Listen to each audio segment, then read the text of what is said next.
The affirmative task we have now is to actually create a new world order.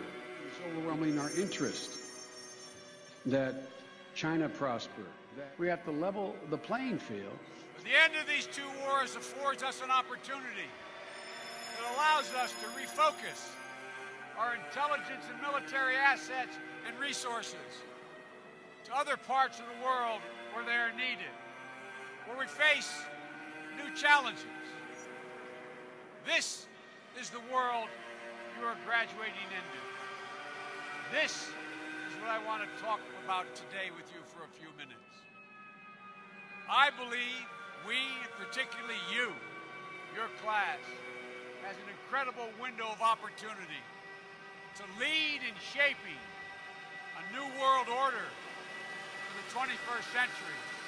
Since it's clear that you're not corrupt and you got elected, why should people think that the system produces corrupt results when there you are? Well, I'm not sure you should assume I'm not corrupt, but thank you for that, though.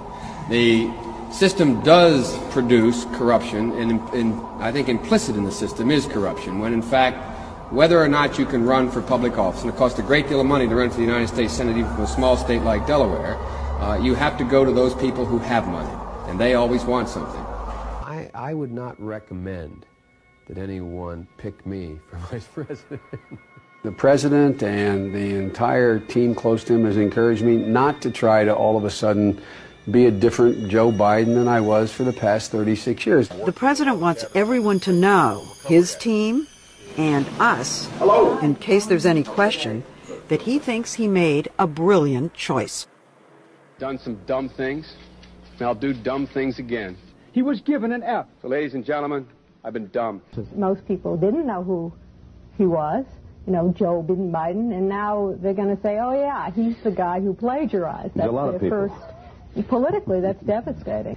If they're going to do things that are stupid as well as immoral, then they're probably too dumb to have the job of president. The voters are going to have to decide whether he was dishonest or dumb. I went to law school on a full academic scholarship, the only one in my class to have a full academic scholarship. Went back to law school and in fact ended up in the top half of my class.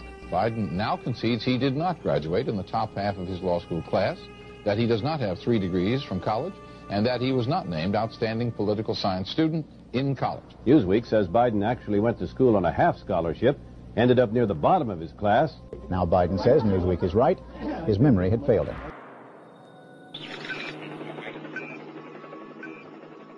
The World Federalist Association, or WFA, is one of the largest organizations that openly promote world government.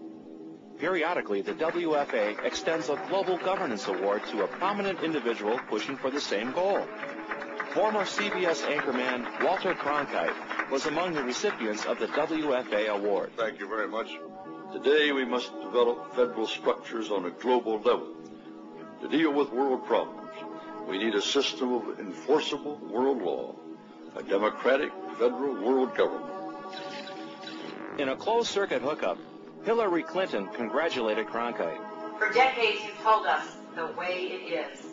But tonight, we honor you for fighting for the way it could be. In 1993, the WFA honored an editor for Time magazine for an essay he had written entitled, The Birth of the Global Nation. Nationhood as we know it will be obsolete. All states will recognize a single global authority. We have before us the opportunity to forge for ourselves and for future generations a new world order, a world where the rule of law, not the law of the jungle, governs the conduct of nations. When we are successful, and we will be, we have a real chance at this new world order, an order in which a credible United Nations can use its peacekeeping role to fulfill the promise and vision of the UN's founders. It is a big idea, a new world order, where diverse nations are drawn together in common cause to achieve the universal aspirations of mankind, peace and security. We've got to win over hearts and minds, and what that means is we've got to invest in countries that have no educational infrastructure, have no means for young people to to get ahead. We've got to give them a stake in creating the kind of world order that I think all of us would like to see. The time has come for the world to move in a new direction. We must embrace a new era of engagement based on mutual interest and mutual respect, and our work must begin now. And the President outlined his vision of a new world order in which the U.S. would participate fully, one rooted on 4 basic principles: non-proliferation and disarmament, the promotion of peace and security, the preservation of our planet, and a global economy that advances opportunity for all.